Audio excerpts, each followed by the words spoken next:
Welcome to Impact Pasadena. I'm delighted to have as my guest today Pasadena City Council member Steve Madison. Welcome, Steve. Thank you. Good to be here. Steve was elected in, believe it or not, 1999. I don't know whether to congratulate you or offer you condolences on what's coming up to your 20th year on the Pasadena City. 16, of course. When I was elected. And you look just about that age. So, Steve has served as vice mayor, and he's been on multiple committees on the city and regionally, including the Burbank Airport Board and a lot of other important contributions to the cities. He's been active in all kinds of areas, preservation of the historic Pasadena and our neighborhoods, progressive causes, really a great contribution to Pasadena. But before I talk about all the wonderful work you've been doing in Pasadena, let me talk a little bit about you. I know you grew up in Northern California. Mm-hmm. So tell me about that and how you got to Pasadena. I grew up in San Jose. Okay. And was raised by a single mom. And I don't talk a lot about this, but I think certainly a lot of my politics are from my mom. You know, she was very progressive, League of Women Voters. I used to walk precincts when I was 10, 11 years old for Democratic candidates and the like. And so I went to college down the road at Santa Clara, then went away to law school to Boston College, but then decided I really wanted to come back to California. So I finished law school at USC and also got a graduate degree later at USC in public administration. Okay. So was it the weather in Boston or? Kind of all of the above. You know, I was a California kid and just felt that I wanted to be back in California, but it's sort of funny now. I thought at that point, you know, nothing's ever going to happen in San Jose or that part of the Bay Area. So come to the South. Of course, now we know what happened in Silicon Valley and all, but I can't complain. You know, I've had a great career. I ended up in the U.S. Attorney's Office in LA, which really shaped pretty much everything in my life. Yeah. For 9 years, I was a federal prosecutor. Yeah. And well, I was going to ask you about that because I know you prosecuted some pretty interesting cases, including one that came out of the Rodney King beating. Tell us a little bit about that experience and what it was like to be in the U.S. Attorney's Office. For a lawyer, especially a public-minded lawyer, it's the best job ever. I mean, just the honor of standing up in court and saying, I represent the United States is a tremendous honor. And really, perhaps the best thing about it is your mission every single day is to do justice. Yeah. You don't have a client. Your job every day, and our supervisors and others in the office used to tell us all the time, do what you think is right. And so to be in that office for 9 years, you know, you certainly learn a lot about the federal judges and about federal trial practice, but the cases are really the thing. You know, as you say, I worked on part of the Rodney King civil rights prosecution of the police officers. Remember, they were acquitted in state court, and then the riots ensued, and so then about a year later, we had a federal civil rights trial of the officers that ended successfully for the prosecution. So to be able to work on that case, I prosecuted a sitting congressman for bribery. That was a very important case. Again, coincidentally or ironically, he had taken bribes when he had been a council member and mayor of a city in his district down in Compton. And so when I later ran for office myself, my WAG friends from the U.S. Attorney's Office said that after I beat them, I joined them. You know, but it was great training and great I would imagine too that for a young attorney, you're getting so much more responsibility than if you went into a big law firm somewhere. You're thrown right into the pool and you sink or swim, I suppose. For sure. So the trial experience that you get is probably enormously invaluable. And it's really interesting, you know, the federal judges, many of whom were themselves federal prosecutors in their early careers, are just merciless with the assistant U.S. attorneys. And yet, off the bench, it's a very paternal, maternal kind of relationship. Yeah. So, you know, they expect more of you, they hold you to a higher standard, but then they're very supportive of that sort of family or club, as it were. And that's been really a great experience as well. So then you went from public office to private practice. And how long has it been you've been in private practice? So for 22 years now, I've been in at our firm, Quinn Emanuel, and you know the U.S. Attorney's Office is a great job, except you have to pay the government to do it. Basically, I mean, in terms of, I'm joking, but in terms of the compensation a lawyer can make in private practice, it doesn't compare. So, not coincidentally, when my first child was born in '96, I moved over to the law firm. Right. Yeah. And there you do civil and criminal I do litigation? what's called white collar, and that actually is a very broad range of things. It's occasionally it's representing someone who's been charged with a crime. I've done those cases, but more often it's advising companies who find they have a problem internally or regulatory issues, and sort of a lot of internal investigating, which is very similar to being a prosecutor. Again, you know, you sort of wear that hat or play that role. And then I also do a number of just civil disputes where we try cases civilly. I guess people do realize that the first rule of lawyers is to stay out of court as much as possible as you can, you know, by giving good advice and not letting people get into that kind of trouble in the first place. Well, and you know, on the council, it's really interesting because every Monday night, the first thing we do is have closed session. And often that closed session relates to pending litigation. And we will frequently have outside counsel come in and present to the city council. So really from my first days on the council, I took a special interest in the litigation that the city's involved in, the city attorney's office and city prosecutor's office. Right. And I think the outside lawyers view it as sort of a mixed bag, you know, a blessing and a curse, because I understand the issues, but I also know the right questions to ask on behalf of the council. And this isn't why I do it at all, but I also think it makes me a better lawyer for my clients. The fact that I have to sit as a client as well. So I understand that, you know, some cases are better off resolved, you know, than taking it all the way to the Supreme Court or whatever. Well, let's talk about the city council some more. I mean, one of the things I wanted to explore with you, with all your experience and your vision for the city, I wanted to know what you thought some of the big challenges that we face. What are the broad, big blue sky things that we have to think about for the next 20 years for our terrific city? We're in a great situation, but we always have to be adjusting and looking to the future. It's a great question, and I'm often asked in all kinds of circles, you know, what are you working on? What are the issues in Pasadena? And one thing I find myself saying is the issues in Pasadena are very similar to the issues that cities across the country and indeed even across the world are facing. So I think we're talking today about, for example, homelessness is a big problem, and not just for our city, but for many, many cities in the U.S. certainly, and how to address that. The broader issue of housing, how do you provide affordable housing in a region that's highly desirable as a place to live and do business, and hence we have a lot of outside capital that comes here and has the market effect of driving prices up. That's a real challenge for us. Traffic and transportation. Because we live in an attractive place, many, many people also make that choice to live here. And that results in congestion and traffic, and our transportation systems keeping up with the growth, but also the technology. You know, as we're now looking, I think Ford announced that in 5 years they won't make a car that has a steering wheel. They really believe that the autonomous vehicles are going to be here quicker than we think. So how do we plan ahead for those kinds of technological changes?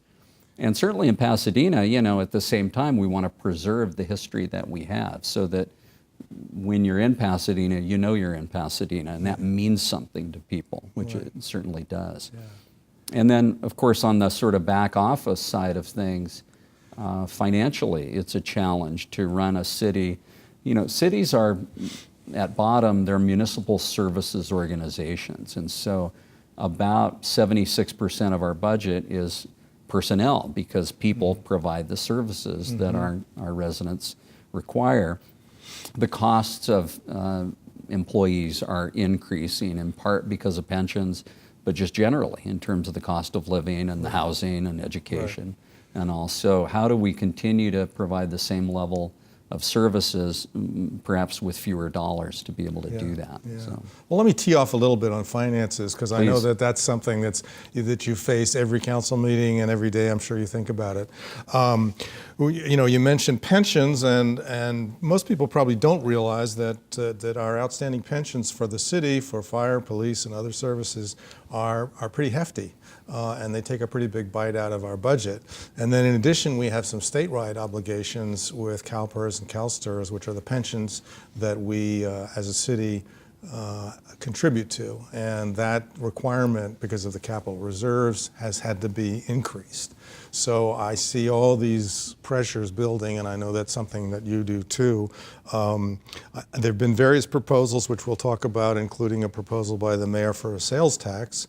But before we get into that, what's your view of the long-term solution in health and how we face that? Well, I think the pension issue is right at the top of the list. And you will hear a number of people in office and in the community complain about public pensions. I actually have a different view of that. I frankly applaud the foresight of municipal employees and city leaders to plan ahead for retirement. You know, we're very good in this country at ignoring costs that are very real. Yeah. And you know, we're living longer, we're healthier, our lifespans are increasing, we're more active longer.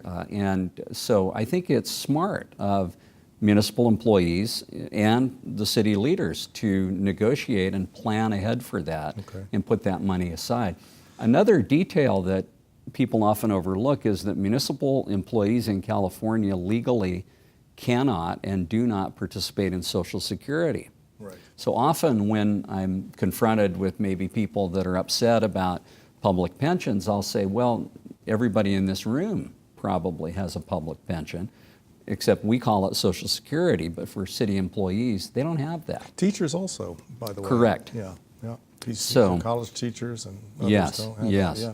So now, for sure, the costs are increasing, and those are real costs, as Yeah. I said, and we have to confront those. And I think CalPERS has had a lot of problems in terms of mismanagement and even corruption and fraud, and I think that's been addressed, and hopefully, you know, the capital markets are doing well now. So, you know, you have to think about these things long term, not be swayed by the sort of year by year returns or events.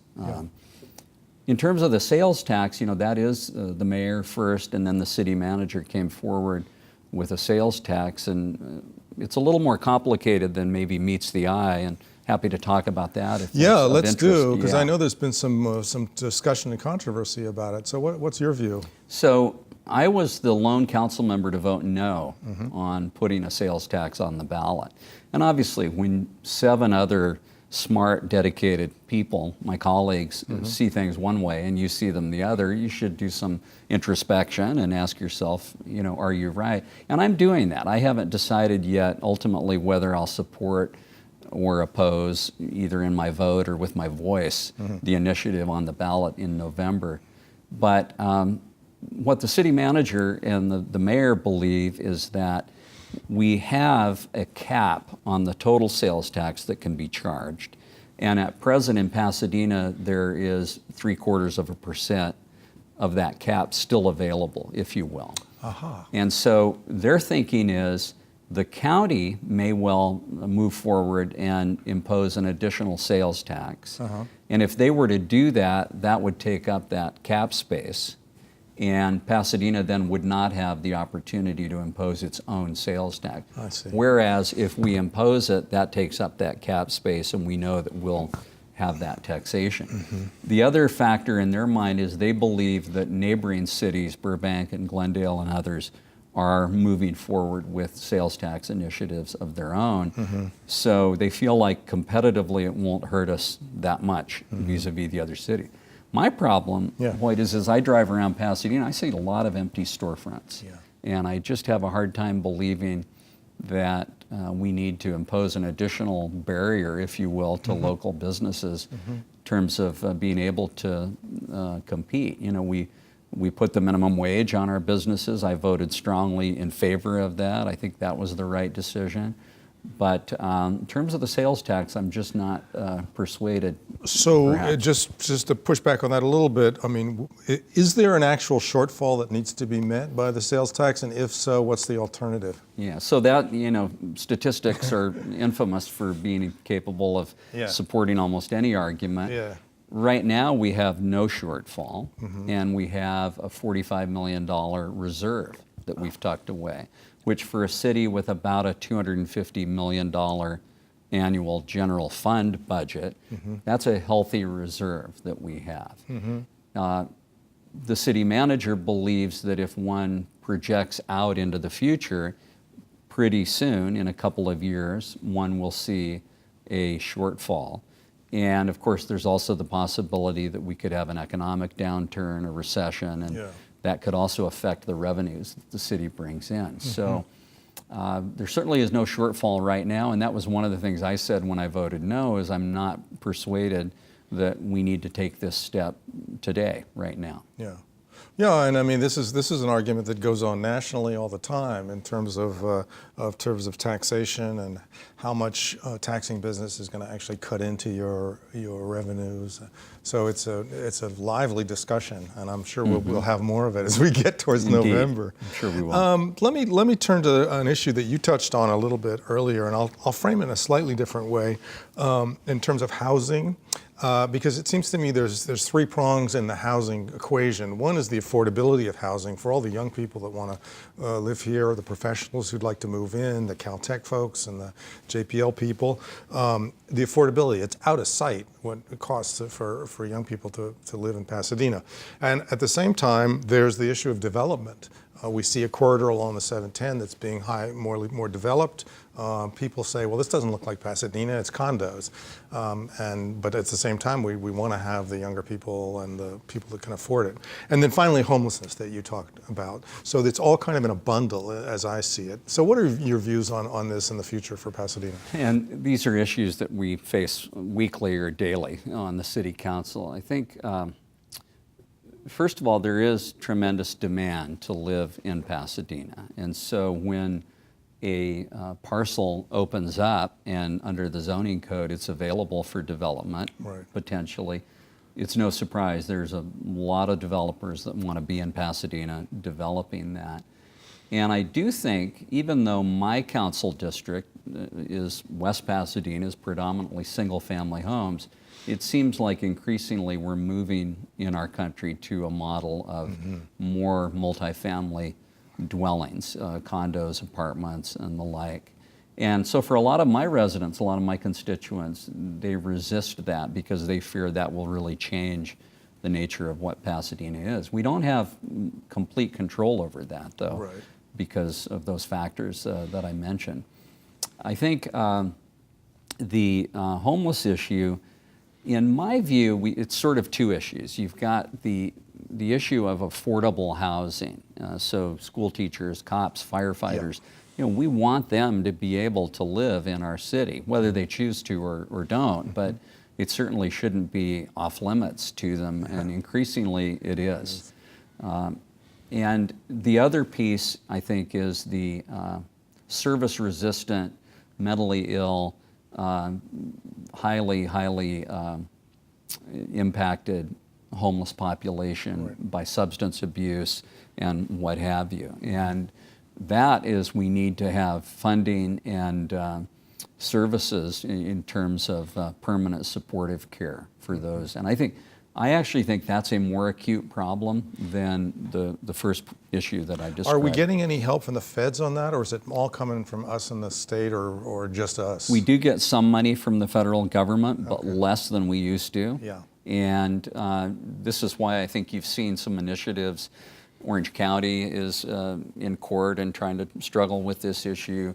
Eric Garcetti has come forward with a funding proposal to try to address it. And a lot of what you read about is this sort of permanent supportive housing, group home settings with services that are included, and that has to be part of the solution. So while we're talking about this, I have to bring up your successful fight on the 710 and also the larger issue of regional transportation. I mean, we have the metro extending, and that's part of the reason why I think you're getting some of the development around the metro Right. stops.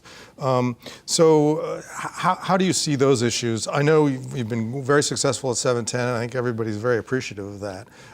But overall on transportation, where are we going? Well, it's a challenge again, and I think our region was late to the party in terms of public transportation. You know, there are urban myths that the big oil companies were behind that, were used to be headquartered in LA. Yeah. I don't know if that's credible or not, but I do know that we are late in terms of moving to systems that East Coast cities, for example, have had for a long, long time. Yeah. And it's not just the systems, it's also getting people sort of in the habit of using those things. We're all sort of used to driving alone in our car to the places that we need to be every day, and we need to really incentivize people to not do that and to use public transportation. 710 was just completely wrong for a host of reasons that I think we all know, but now we're focused on the multimodal option for that same sort of initiative, and we're trying to get our hands on hundreds of millions, if not billions of dollars in terms of Measure R county sales tax money to be able to fund some new initiatives, including things like I would love to see the Gold Line at California in my district put not at grade, so either putting it below the street or above. Yeah. So that the traffic would flow better. Yeah. And there are better things we can do with buses and the like. It's funny because as I was driving over here today, coming in the opposite direction was a car that said autonomous vehicle on it. And I looked very carefully to see whether there was a driver there, and there was. But there's been a lot of talk about it, and people are even saying that by next year, you're going to have actual autonomous vehicles licensed to be on the road. So do you see that having an impact on this transportation issue? Yeah. And what we talk about at the city is how will we be ready for that, and how will we be ready for that? I think what I'm hearing from the transportation folks is that probably in the early days it will look kind of like the Diamond Lane or the carpool lane does now, that there will be certain lanes devoted to autonomous vehicles and then the others for the rest of us. Yeah. But I think the technology is evolving so quickly that we're going to reach a tipping point. And I think there could be big benefits to that in terms of safety. Yeah. And everyone focuses on the accidents that are happening right now with the prototypes, but humans have a lot of accidents too. Well, that's right. I'm very excited about it for exactly that reason, because I think that human error is the cause of so many fatalities and injuries, and if you can eliminate that, or at least even if statistically there's some problems with autonomous. As we're on the 710, I know that there's a bunch of kind of terrific houses along the 710 route that are, what are there, 100 or so of them? 125 in Pasadena. Tell us about that story. Yeah, so it's another fascinating sort of aspect of this 710 policy, and that is that Caltrans acquired a lot of properties up and down the proposed route, including 125 in Pasadena. And these are really beautiful, historic, large, in many cases, homes. Yeah. And under some state legislation called the Roberti Bill, after its author, David Roberti, there's a sort of pecking order in terms of who can acquire those properties once the state decides that they no longer need them. And they've already begun that process, and I think right now we have 4 or 5 homes in Pasadena that the tenants, because they qualify in terms of their income, are able to actually purchase those homes from the state, and that's what they're doing. What's the condition of them, and who's responsible for that? I think it varies. I think the homes that are occupied by tenants and have been for some time, I think 5 years is the cutoff in terms of how long you have to have lived there, at least 5 years to be able to be considered for purchase. I think those homes are in generally good shape, although a tenant would be reluctant, and Caltrans just wasn't interested in making investments in the property. Yeah. So they may need some work. There are other properties that have been abandoned for some time, and they may be either in need of complete remodel or even in some cases maybe demolition and replacement. We just have a few more, a few little bit of time here in this segment, but I do, since it's in your district, I want to ask you about the Rose Bowl, and I know Sure. it's hard to talk about in a minute or so, but could you? Yes, I mean, another hot issue, Yeah. you know, for my district. I always joke that, you know, the people complain about the events in the Rose Bowl, and then when they go to sell their home, the listing says right above the historic Rose Bowl, you know, and I think it is both a blessing and at times requires a big sacrifice by the neighbors. But we have a lot of capital needs there, and so we will, for the foreseeable future, need to continue to have events there if we want to do what we do on January 1st every year. And I think on that we're unanimous. That is such an important part of who we are. Well, I think it's a great asset to the city, is it not? And it's worth, I think, although the sacrifice lands heavily on some of your constituents. I understand that. It does. But in terms of Pasadena, it's a great boon to, I think, to our city. What are the plans for the Rose Bowl?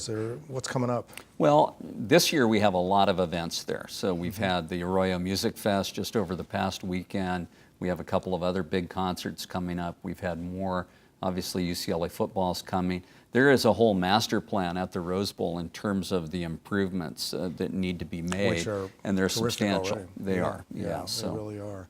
Well, what I want to do is, first of all, thank you so much Thank you for having me. And if you'll be willing to stay, we're going to talk some more about some of the other issues that are facing Pasadena, and maybe we'll even get into a little bit of the national conversation of what's going on. That'd be great. So thank you, Steve. Thank you very much. I'll see you in a minute. Thank you. Thank you.